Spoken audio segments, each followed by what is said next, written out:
Hi everyone and welcome to One Autistic Person. Today could be a bit of a ranty video. I'm not sure where it's going to end up going.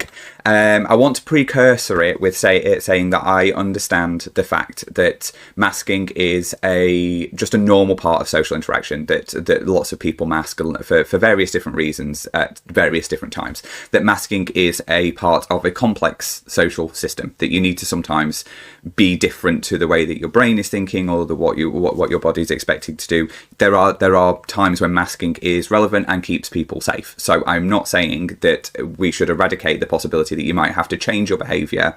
But I think that's very different to what I'm going to talk about today, which is where I am talking about, in my view, forcing people from childhood all the way through their life and reinforcing the fact that people should mask throughout their life.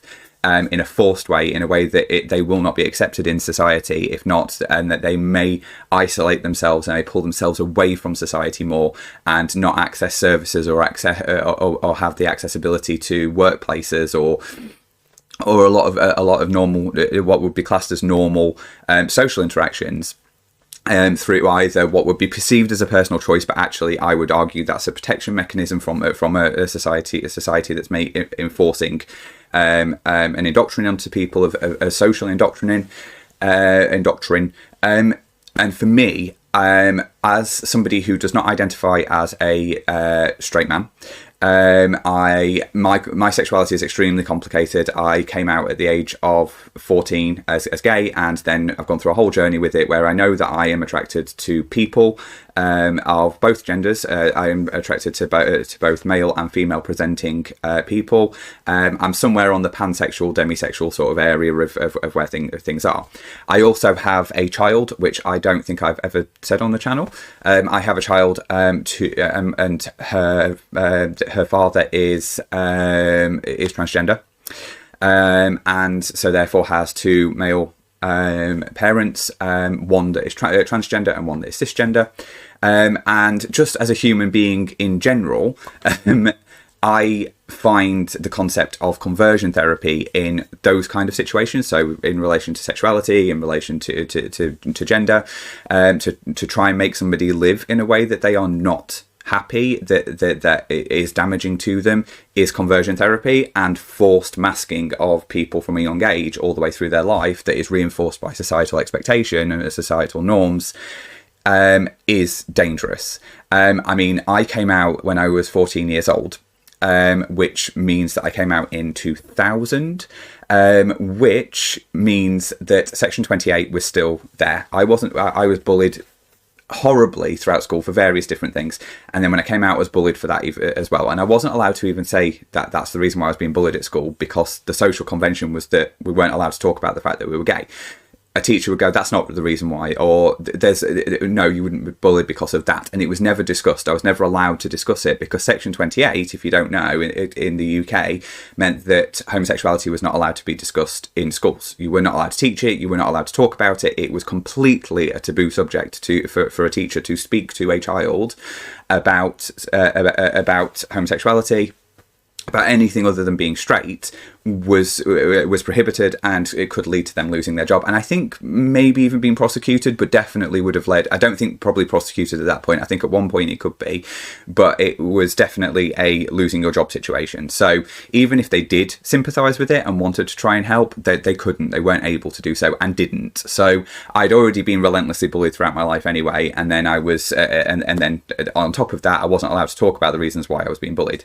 And it's kind of the same with forced masking. So, and my point here as well is that when it comes to conversion therapy with sexuality, I can only really talk on the sexuality thing from a personal perspective, because I had experienced myself, my own lived experience of the bullying side of it.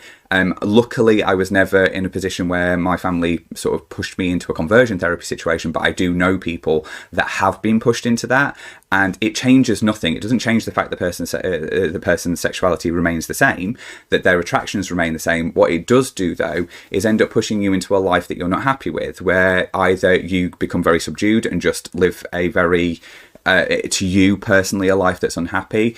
And quite often the person you're with is unhappy but doesn't really know why they're unhappy, because of the fact that there's this thing that you're lying about or that you're concealing, and where that's then not it's never going to be a nice place to live with somebody who is hiding something about themselves. And the same goes, but then on the flip side, the same goes for that you can have really volatile relationships because of it, and then a lot of arguing and a lot of upset. And there's also a lot of putting yourself and other people in danger. You know, if you are in a relationship with somebody who you're not attracted to, and you love, don't get me wrong, you can love that person, but you just are not attracted to them because your brain is not built that way, that you will seek that elsewhere, which puts people in both emotional and physical danger potentially. And that you're doing that because of the fact that you're being told to live a certain way. And this is my argument. If we are pushed into living a certain way because society expects us to, and it's continually reinforced by society that the way that we are acting is incorrect, by the government's putting a policy in place to make things less accessible for us, workplaces being less accessible, when things go wrong at work, having the support that we need being less accessible because the way that we may deal with stress is different, the way that we act within a work environment may not be what people expect us to do, not being able to communicate in a way that allows us to be able to get our thoughts and our ideas forward means that we often feel like we're not helping with society unless we create something ourselves, which is fine and great. But then there are, you know, people quite often want to work within an organization and make a difference to it, but you can't because nobody's listening to what you're saying. If there's a disciplinary situation, quite often disciplinaries are built in a way that is definitely not accessible to us. It's not easy for us to be able to challenge things. It's not easy for us to be able to express ourselves in a way that would make sense and actually to somebody in a disciplinary situation. Authority can be a major issue for us. We can feel either attacked by it and can be defensive back, or we can submit to it quite a lot and therefore end up with a negative outcome to something. We're less likely to push forward on something that's creating a lot more stress to us because of the fact that those things are not accessible. And that's because we're programmed to think that we are wrong, that we have been taught from a very young age, don't stim, don't speak to people in a way that they class as rude. I recently went to the supermarket for the first time in over a year on my own. It was huge for me to do. I won't be doing it again for a very, very long time. But I now have found ways of masking, supporting my needs so I don't need to mask as much when I'm out. So one of the things is I have noise cancelling headphones, but it has transparency mode so I can hear what's being said. And I needed a tag taken off something that I'd bought at a self-service checkout. So I always use self-service checkouts whenever I've gone to the supermarket, as long as they've been there. So I had to ask the person to take the tag off for me. And she was very rude to me, basically, about the fact that I had headphones on. She said that it was rude. And I said, but I can hear you. I said, I need these on for my own reasons. And she just went, it's just rude. It's rude to wear headphones. And it's like, but it supports my needs. I'm not going to explain to you any further than that. But that's what it is. Now, had I been not had those headphones, I would have probably melted down at that point if somebody had spoken to me in that way for another reason other than the headphones, obviously because I wouldn't have had the headphones on, or if I'd have taken the headphones off at that point and heard everything, because with transparency mode I can't hear sort of like ambient noise. I can't hear what's going on around me, but I can hear when somebody's directly talking to me or talking in the vicinity of the headphones. So that's been a game changer for me and it made it much easier. But I would have actually kicked back at that person and probably been quite rude back to her because I'd have probably melted down and seemed very become the rude one. Whereas in that situation, because I was supporting my own needs, I got attacked because of that, me supporting my own needs. But I was also was able to deal with that situation and process the information better because I didn't have the issue of everything else going on around me. I'd got the sensory issues around how I felt with the things around me, people, lighting, smells, that kind of thing, the way the trolley handle feels, all of those things that always have been an issue for me in supermarkets were still there, but I had the noise side of it wasn't so overwhelming for me.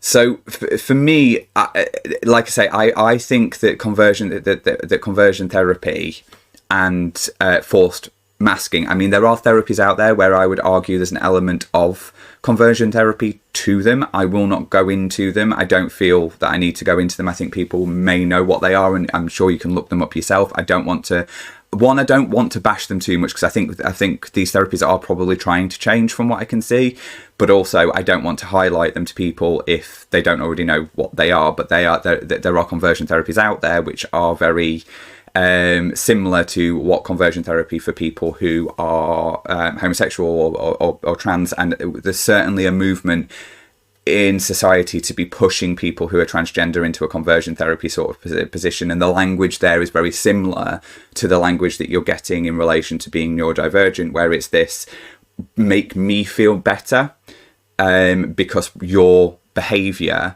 is making me feel uncomfortable. You have to change because your behavior, or the way you are, the way you think, or your ideals, the way you socialize, the way you present to the world makes me feel uncomfortable. Therefore, you're the person that has to change, not the other way around, where it's like, what has it got to do with you? This is the way I am. It makes me feel comfortable.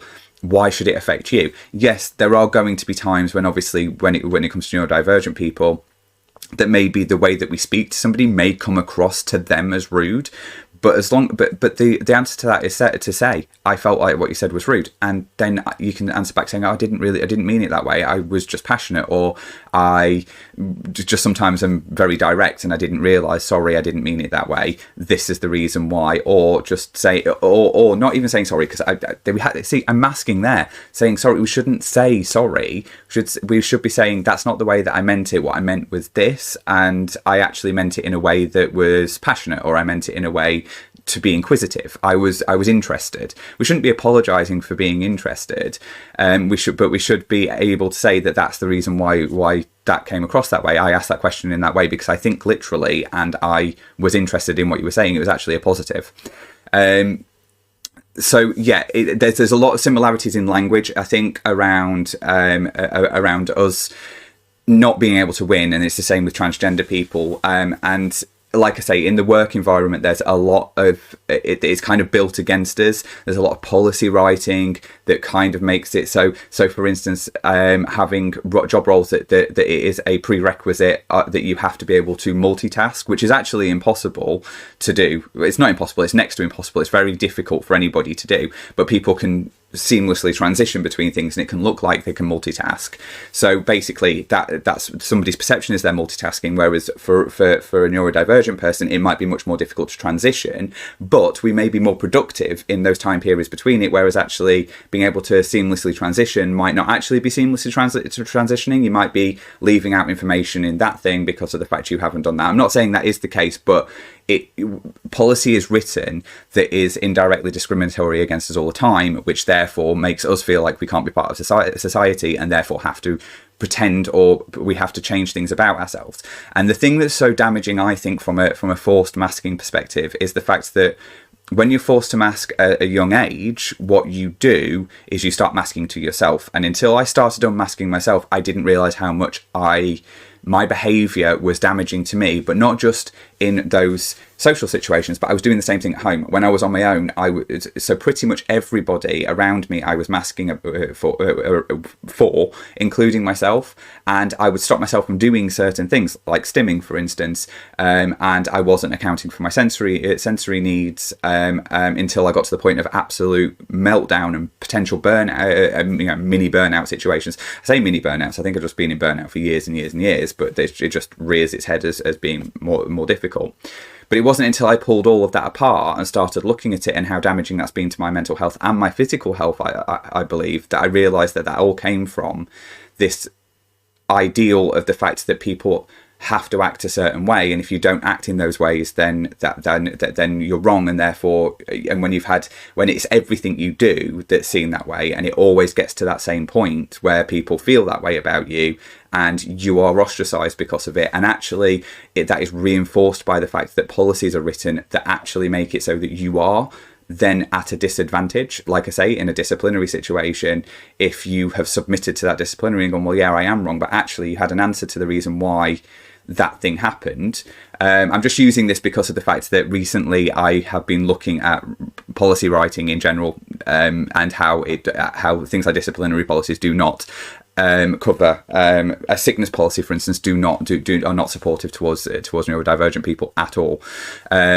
And policies are often written and they're actually outside of the law because they're indirectly discriminatory, and that's because I am looking at starting my own charity and business, and that's therefore meaning I'm having to look at this in much more depth than I have ever had to look at it before, because I have never been ultimately accountable for what policy I wrote. And also, I want my policies to be written with neurodivergent people in mind, and neurodiversity with everybody in mind. So yeah, it's really made me take a really deep look into making sure, because I really want to make sure that anybody that works for, volunteers or interacts with the organisation that I'm creating never feels like they need to mask at all. That we try. That I really try my best to make it so that people are understood, and that everybody accepts people for the way that they think, and we all think differently, and I really want that to be where we get to. I just feel while ever we've got this thought process of the fact that this is not a conversion therapy, this is making somebody better. And the thing is, people who send people to conversion therapy camps or go through conversion therapy, they actually think they're doing it for the right reasons. I do think that it's the wrong thing for what they perceive as the right reasons. So, and it's damaging to the person, even though they think what they're doing is making that person better. But it all comes down to this same thought process as it comes to, if I think this way, then I expect you to act in a way that makes me feel comfortable. And that's where we are, I think, with neurodivergency at the moment. There's an understanding of the fact that it's there and it's complex, but I also think that it's a very similar narrative to what we've seen with the acceptance of various other things, including being homosexual, being bisexual, being transgender. It's kind of the social understanding of the fact that you don't have, they're all social constructs of understanding that this is what's seen as the norm, and you're not acting within it. With us, there's a lot more complication there, because there is an element of impact on other people when it comes to how they perceive the way that we've spoken to them, but it is still their perception, and it's understanding the fact that that should be an open communication from both sides. And unless somebody is being physically hurt, or you are trying to impose something on another person that is damaging to them, that's where it's a problem in society. And the irony is that while trying to change us and force us to mask because of the fact we make them feel uncomfortable, what you're actually doing is you're actually not just making us feel comfortable, you're actually imposing what you're trying to stop being imposed onto you, or what you perceive to be imposed onto you, but you're doing it tenfold, because you're actually making us change our behaviour. Whereas with you, a neurotypical person in that situation, sorry, I'm kind of talking as though I'm talking to the person, with that neurotypical person, with that person that is trying to change you, and actually might not be a neurotypical person, it actually might be another neurodivergent person who feels that is a challenge for them as well. So, but the point is that you're actually asking us to change everything about ourselves for you to feel more comfortable, and it's like, but that's adding to us not feeling comfortable, and actually both of us could feel a little bit uncomfortable, because we're always going to feel slightly uncomfortable, as they're going to feel slightly uncomfortable with our social interactions. But if we're comfortable with ourselves, because we know that it's okay to be like that, but it's for that situation to happen, for that to be that we communicate differently, but it's okay, we'll find a way through it, and there does tend to be a route through it if both sides give a little bit. And at the moment it feels very much like we're giving everything and there's nothing coming back. There's very little coming back, should I say, when it comes to the idea that we can change the way that we think and therefore act like a neurotypical person, and that there is this bog standard human being, and there really isn't. We need to stop doing it. And I actually think stop doing that and you'll actually make everybody happier. Stop trying to make people act in a certain way and everybody will be happier, which is the basic ethos of the organisation that I'm setting up, which I am going to be doing a video about. I know I said it in my previous one, but I needed to do these two masking ones. I needed to get these out of my head. And I also needed to create a website to be able to do it first so I could promote it. Anyway, that is my little rant, and I hope that it makes sense, and I would love to hear what people's thoughts are on this, and whether people have made that link themselves. And the thing is, forced masking is so dangerous, both physically and mentally to us. and it's doing nothing for society. It's not helping society. It's not helping us. It's not taking society forward at all. But I don't see us changing it anytime soon, really, because of the way the world is currently, where it is very divisive, and we are being used as political pawns quite often, and because we're seen as people who don't contribute enough to society quite often, which is absolute BS. We contribute a hell of a lot to society, and we could contribute a hell of a lot more if we were given the access and accommodations that we need to be able to get into certain roles. We are potential world changers. We have amazing brains that work differently to other people, that if we were just allowed to be able to give that information to people and then use their knowledge and their life experience to adapt it into a way that would make it more neurotypical, I truly believe that's how we change the world. Having a truly neurodiverse workforce and neurodiverse group of people working together, that is where you're going to get the best bits, because you've got the best things coming from it, because you've got the best of both worlds, better thought processes, and you've got people thinking in different ways that can see things differently, and that's the best way you're going to move forward, not by just saying that you have to change the way you think, and you communicate in this way, and you think this way, and you do things this way, and that's not the way that we move forward as a society. And that's why I feel like we're quite stagnated at the moment, is because everybody's been pushed to go, you have to think this certain way, but everyone's thinking differently. Anyway, I could rant on about that for days and days and days.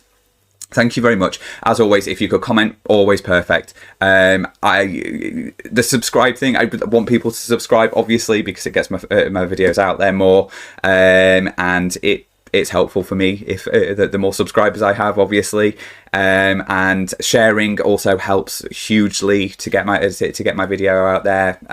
Yeah, so like, subscribe, share, like, subscribe, comment, and I think there's something else, but I can't remember what it is.